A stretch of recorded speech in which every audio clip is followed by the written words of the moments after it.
నాకు పెళ్ళంట నింగికి నేలకు కుళ్ళంట నీకు నాకు పెళ్ళంట నింగికి నేలకు కుళ్ళంట ఎందుకంట యుగ యుగాలుగా ఉంటున్నా అవి కలిసిందెప్పుడు లేదంట అలాగా నీకు నాకు పెళ్ళంట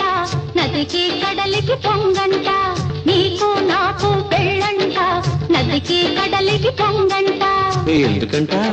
యుగ యుగాలుగా వేరైనా అవి కలవనిదెప్పుడు లేదంట నీకు నాకు పెళ్ళంట నింగికి నేలకు కుళ్ళంట నదికి కడలికి పొంగంట